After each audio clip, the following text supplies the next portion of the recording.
कल्पना कीजिए एक ऐसी जगह की जहां बादल आपके पैरों को चूमते हैं, जहां पहाड़ों की ऊंचाई आसमान का गुरूर तोड़ती है।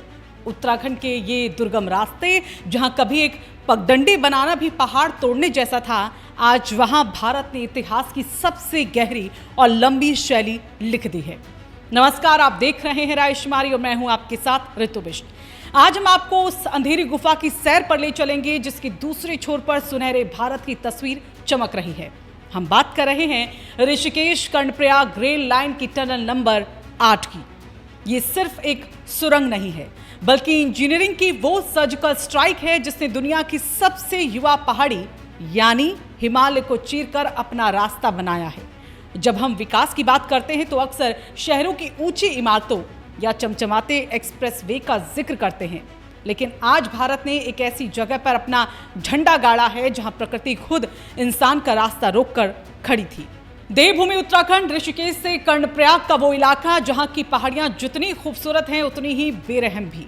हाल ही में भारतीय रेलवे ने इन पहाड़ियों के बीच देश की सबसे लंबी रेलवे सुरंग यानी टनल नंबर 8 का ब्रेक थ्रू सफलतापूर्वक कर लिया है। आज के ये उन करोड़ों पहाड़ियों के संघर्ष की जीत है जो दशकों से इस उम्मीद में थे कि कभी रेल उनके आंगन तक भी आएगी। उत्तराखंड की वादियों में जहां कभी सिर्फ पंछियों की चहचहाहट और नदी का शोर सुनाई देता था, वहां अब विकास की मशीनों की गूंज है। ऋषिकेश कर्णप्रयाग रेल परियोजना का सबसे कठिन और सबसे अहम पड़ाव पूरा हो गया है। टनल नंबर 8 का ब्रेक थ्रू हो चुका है। 125 किलोमीटर लंबी Rishikesh Karnaprayag broad gauge rail line. ये प्रोजेक्ट प्रधानमंत्री नरेंद्र मोदी के ड्रीम प्रोजेक्ट्स में से एक है, जिसकी लंबाई 13 किलोमीटर से भी ज्यादा है। जरा सोचिए, 13 किलोमीटर तक आप सिर्फ पहाड़ के अंदर होंगे।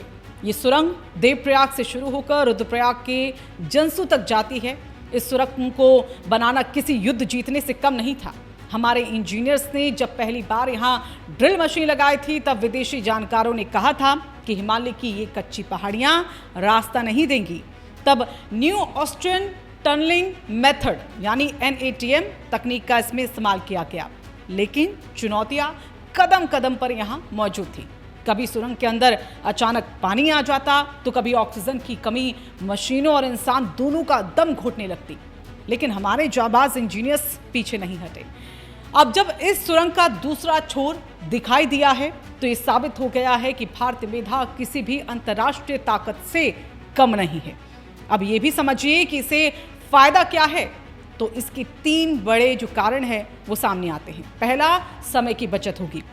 आज अगर आप ऋषिकेश से कर्णप्रयाग जाते हैं तो पहाड़ों की टेढ़ी मेढ़ी सड़कों पर आपकी कमर टूट जाती है। 7-8 घंटे का सफर और फिर ऊपर से लैंडस्लाइड का हमेशा से डर जो है वो बना रहता है। लेकिन जब ये टनल पूरी तरह से चालू हो जाएगी तो आप ये दूरी महज 2 घंटे में तय कर लेंगे। यानी सुबह ऋषिकेश से निकलिए, दर्शन कीजिए और शाम तक वापस आ जाइए। और दूसरा, सुरक्षा। हम सब जानते हैं कि कर्णप्रयाग से आगे का रास्ता सीधे चीन की सीमा की ओर जाता है। युद्ध जैसी स्थिति में या सामान्य समय में भी हमारी सेना को भारी टैंक और हथियार बॉर्डर तक पहुंचाने में हफ्तों लग जाते थे। लेकिन ये ब्रॉड गेज लाइन और ये लंबी सुरंगें हमारी सेना को वो विंग्स देंगी जिससे हम दुश्मनों को चंद घंटों में करारा जवाब दे सकेंगे। ये सुरंग सिर्फ यात्रियों के लिए नहीं है, बल्कि देश की रक्षा के लिए भी एक मजबूत कवच है। और अब सबसे बड़ी बात ये कि टनल पूरी तरह से भूकंपरोधी है। टनल 8 के पैरेलल एक स्किप टनल भी इसमें बनाई गई है, यानी अगर कोई हादसा हो तो सुरक्षित बाहर निकलने का रास्ता पहले से तैयार है। और इसे कहते हैं आधुनिक भारत की दूरगामी सोच। तीसरा और सबसे भावुक पहलू, उत्तराखंड ने सालों से पलायन का दंश झेला है। गांव-गांव खाली हो गए क्योंकि वहां ना रोजगार था, ना कनेक्टिविटी मौजूद थी। लेकिन अब इस रेल लाइन के आने से हर स्टेशन के पास नए बाजार विकसित होंगे, होमस्टे कल्चर यहां पर बढ़ेगा। जब केदारनाथ और बद्रीनाथ जाने वाले लाखों श्रद्धालु रेल से उतरेंगे तो स्थानीय युवाओं को अपने घर में ही रोजगार मिलेगा। ये जो तस्वीरें आप देख रहे हैं, ये भारत के आत्मविश्वास की तस्वीरें हैं। टनल नंबर 8 का पूरा होना उस विजन की जीत है जो 2017 में शुरू हुआ था। ऋषिकेश से शुरू होकर ये सफर व्यासी, देवप्रयाग, श्रीनगर, धारी देवी और रुद्रप्रयाग होते हुए कर्णप्रयाग तक जाएगा। सभी मजदूरों ने अपनी कड़ी मेहनत और सपनों को दिल में लेते हुए वो कर दिखाया जिसे विदेशी कंपनियां असंभव मान रही थी। इस सुरंग ने पीर पंजाल और बनिहाल के रिकॉर्ड्स को भी पीछे छोड़ते हुए भारत को दुनिया के इंजीनियर्स लिस्ट में टॉप पर लाकर खड़ा कर दिया। टनल नंबर 8 महज एक रास्ता नहीं, ये एक पुल है पुराने उत्तराखंड और उभरते हुए उत्तराखंड के बीच का। ये एक संदेश है कि भारत अब दुनिया की ओर नहीं देखता, बल्कि दुनिया भारत की ओर देखती है कि हिमालय की गोद में इतनी बड़ी उपलब्धि कैसे हासिल हो गई।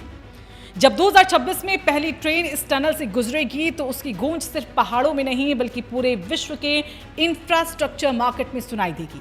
ये गौरव है उन हाथों का जिन्होंने इसे बनाया और ये सपना है उन करोड़ों भारतीयों का जिन्होंने एक सशक्त भारत की कल्पना की थी।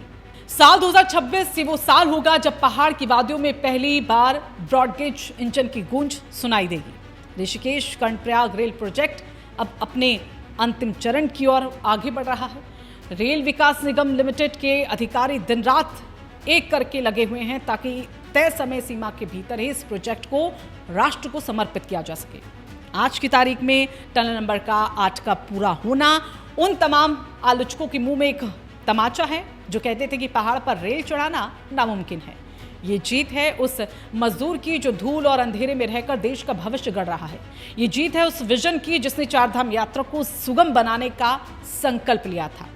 अब वो दिन दूर नहीं जब पहाड़ की गाड़ी, पहाड़ का विकास सिर्फ एक नारा नहीं रहेगा। बहुत जल्द और हम इसी टनल नंबर 8 के गुजरते हुए हिमालय की गोद में पहुंचेंगे और गर्व से कहेंगे ये मेरा नया भारत है, ये मेरा नया उत्तराखंड है।